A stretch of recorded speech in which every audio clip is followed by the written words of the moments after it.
essa noite exclusivamente sobre a pessoa de Jesus Cristo. Se puder aumentar um pouquinho mais o meu retorno aqui.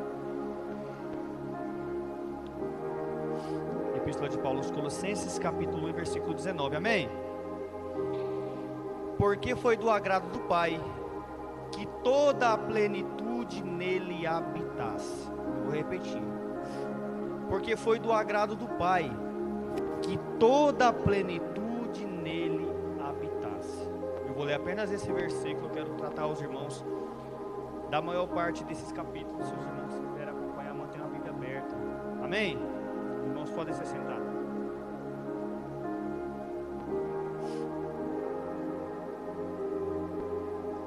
Jesus Cristo é o nosso tema, Jesus Cristo é o nosso alvo, Ele é o nosso exemplo, Ele é o objetivo a ser alcançado. Tanto que nós estamos fundamentados pela palavra de Deus, pelo fundamento dos apóstolos, que o próprio apóstolo Paulo mesmo disse, Jesus Cristo. O apóstolo Paulo, ele escreve essa carta aos Colossenses, uma igreja que ele não plantou. No capítulo 19 de Atos dos Apóstolos, Paulo está na cidade de Atenas, na sua primeira viagem missionária. E não podendo estar em dois lugares ao mesmo tempo, e a necessidade do evangelho ser alavancado e esse evangelho alcançar o mundo se fazia necessária. O apóstolo Paulo não era um homem egoísta, então ele envia Epáfras para Colossos. Colossos era uma cidade que cercava Colossos, Laodiceia e Hierápolis. Era uma cadeia de 3 cidades muito próximas uma das outras. E o apóstolo Paulo, ele envia Epáfras para essa cidade e ele planta essa igreja. E ao passar do tempo, o apóstolo Paulo, mais ou menos no ano 59 ou 60 depois de Cristo, está na sua primeira prisão romana. Os irmãos sabem muito bem que ele foi preso 2 vezes. A primeira, ele é preso e libertado 2 ou 3 anos depois. E depois do incêndio de Roma, onde Nero coloca fogo em Roma e destrói Roma praticamente, e coloca a culpa nos cristãos e nos judeus, o apóstolo Paulo foi preso como se ele tivesse sido o mandatário desse crime cometido pelo próprio Nero. Mas nessa primeira viagem, nessa primeira prisão, o apóstolo Paulo está preso junto com alguns irmãos. E nós sabemos que quem disse o estado da igreja de Colossos para Paulo foi Epáfras, porque no livro de Filemão, Paulo está preso junto com Filemão, Lucas, Demas e Marcos. E o Epáfras vai de Colossos até a cidade de Roma para falar, dar notícias para Paulo sobre o estado da igreja, como andava a vida dos irmãos, como os irmãos estavam se mantendo na fé, como estava o relacionamento da igreja no geral. Então Epáfras vai até a cidade de Roma e fala para Paulo. Bom, o apóstolo Paulo aqui no capítulo 1, ele diz que ele elogia, uma carta que eu já li, que eu gosto muito, que ele elogia a fé dos irmãos colossenses, que diz assim, olha, no versículo 3, graças damos a Deus, Pai de nosso Senhor Jesus Cristo, orando sempre por vós, porquanto ouvimos da vossa fé em Cristo Jesus e do amor que tendes para com todos os santos, por causa da esperança que vos está reservada do céu, da qual já antes ouviste pela palavra da verdade do Evangelho, que já chegou a vós, como também está em todo o mundo, e já vai frutificando, como também entre vós, desde o dia em que ouvistes e conhecestes a graça de Deus em verdade, como aprendestes de Epáfras, que para vós é um fiel ministro. Então, quando Epáfras chega na cidade de Roma, vai até a masmorra mamertina, onde o apóstolo Paulo estava preso, ele fala, olha Paulo, o povo é amoroso, o povo está sempre esperançoso, o povo é fiel a Jesus Cristo até o dia de hoje. Então o apóstolo Paulo dá graças a Deus e começa a orar.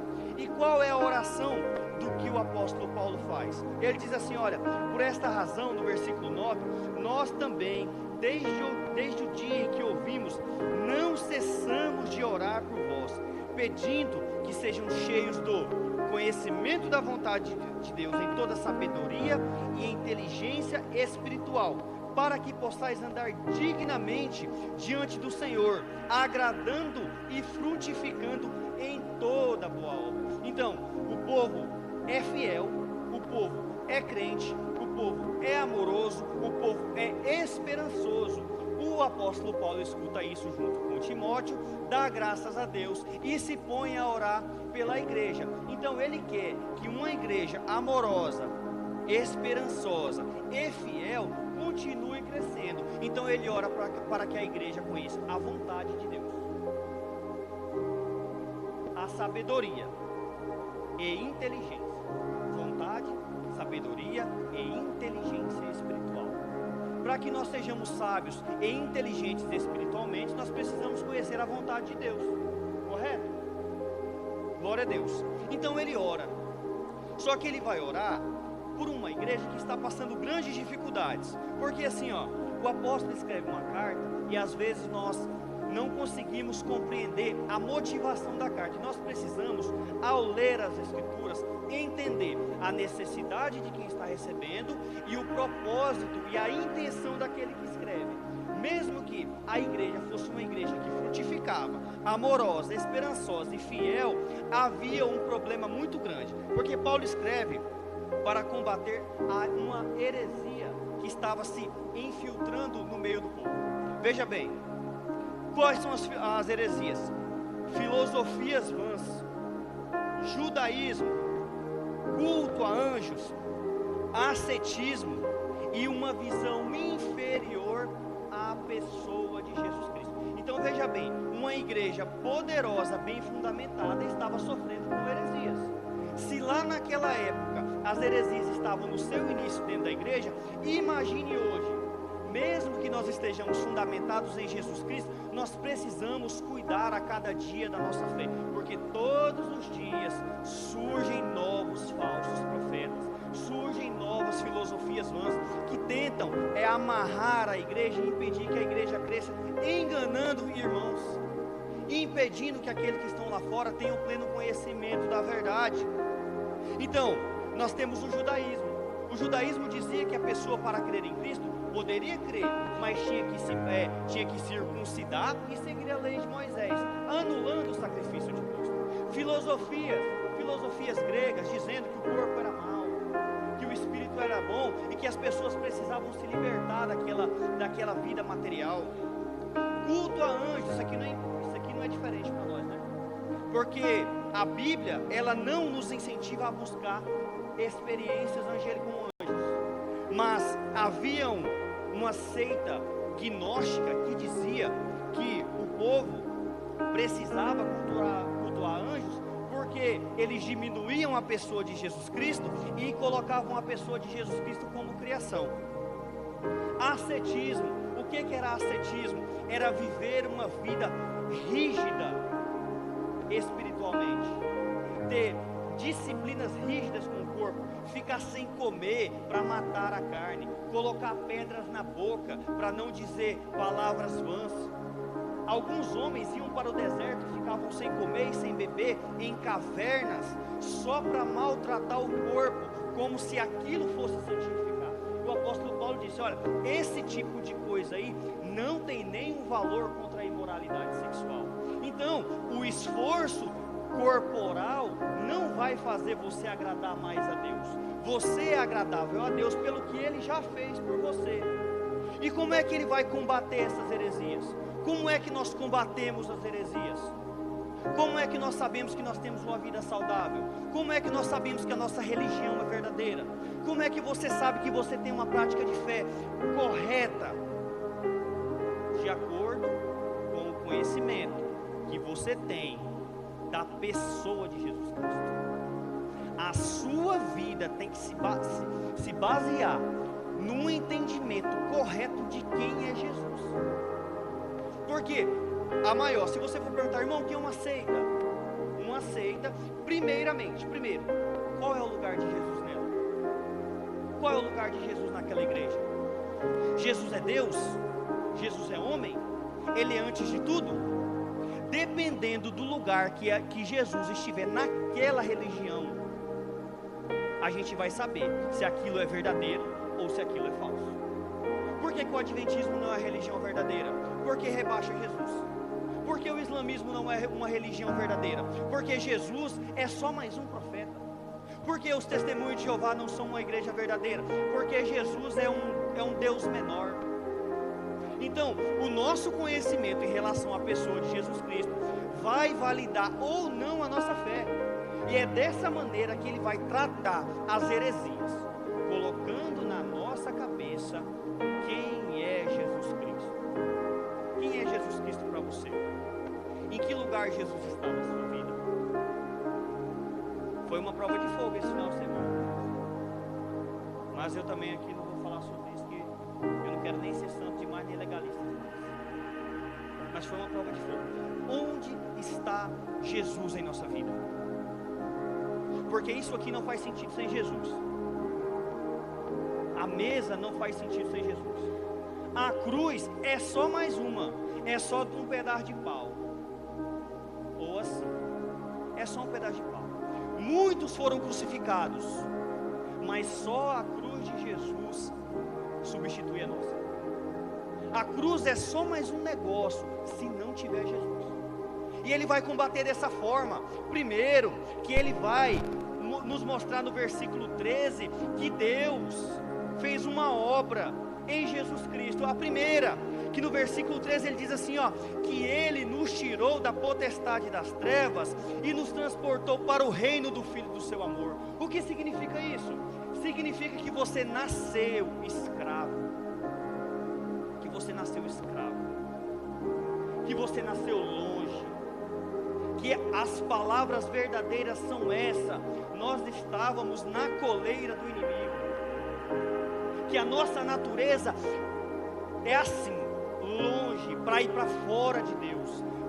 O nosso coração não quer Deus. O nosso cérebro não consegue enxergar Deus. A nossa visão, ela é tapada pelo nosso pecado e nos afasta de Deus. Mas Deus, em Jesus Cristo, nos tirou dessa condição e nos transportou para o reino de Jesus Cristo, onde Ele reina eternamente. É isso que Ele faz. É isso que Jesus faz. Ele tirou você do inferno, da lama, da desgraça, da sujeira. A gente olha para trás e eu olho para o meu passado, e você deve fazer a mesma coisa. Você fala assim, meu Deus, até limpa a mão, olha que sujeira que eu vivia. Mas foi desse lugar de desgraça, de lama, de sujeira que Deus tirou você. Foi desse lugar. É isso que Deus fez para mostrar que Jesus Cristo é superior. Que Deus, no versículo 14, em Jesus Cristo nos redimiu. E ele usa outra palavra depois, remiu. São duas palavras. Os significados estão interligados, mas a compreensão é mais profunda. Você era escravo. Você tinha um Senhor, que era o pecado. Você andava fazendo aquilo que você queria, que era a obra do diabo. Você andava desgarrado. Você andava sujo e fazendo tudo aquilo que dava no seu coração, seguindo os seus prazeres. Mas Deus pagou a sua fiança. Porque você era como um criminoso da lei. Você era um transgressor da lei. Mas Deus redimiu você, dizendo, olha, eu quero comprar esse aí. Não, mas é sujo, eu quero comprar esse aí. E como é que Deus comprou? Com sangue. Mas Deus não só te livrou da pena máxima, que era a morte, o inferno. Não. A Bíblia diz no versículo 14 que Ele também remiu. Sabe o que significa isso aqui? Significa que agora cada pecador aqui, cada um de vocês, se fazer uma busca na memória, talvez você se lembre das coisas horrendas que você fez. Mas se você é fiel a Jesus Cristo, se você é justificado pelo Senhor,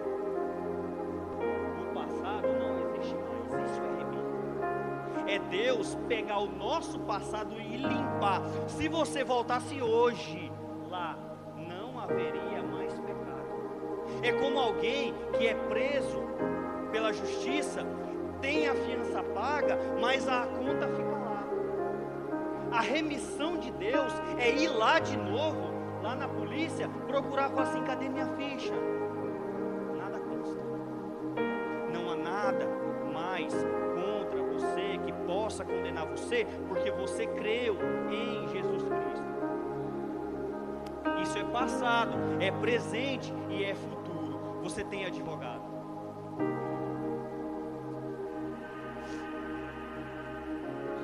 Você tem um advogado fiel.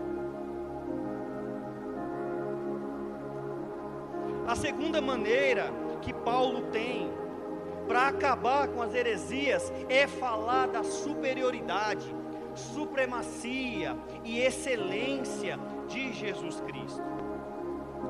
Ele diz que no versículo 15, que Jesus é a imagem de Deus. Versículo 15: o qual é a imagem do Deus invisível, o primogênito de toda a criação. Se eu falei agora há pouco que você estava alienado de Deus antes, se você estava separado de Deus,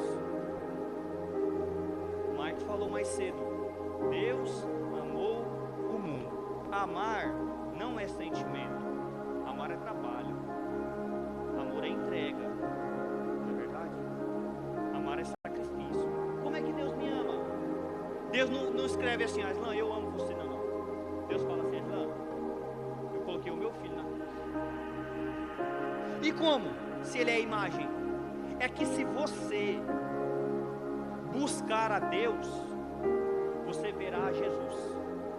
Porque Deus, para se revelar a nós, glorioso como é, não suportaríamos. Mas a maneira que Ele teve de ir até o seu coração, de falar as suas palavras, é se rebaixando a nossa estatura.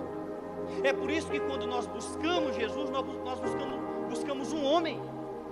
Porque Deus se fez homem. E quando eu olho para Jesus Cristo pela fé, eu vejo a plenitude da divindade.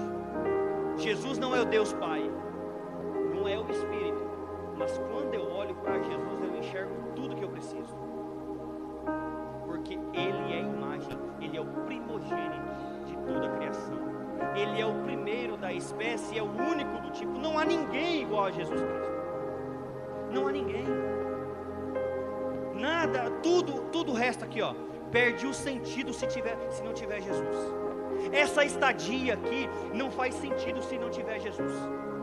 Se Jesus se apartar do nosso meio, isso aqui é perda de tempo, mas não. Nós olhamos para Jesus Cristo.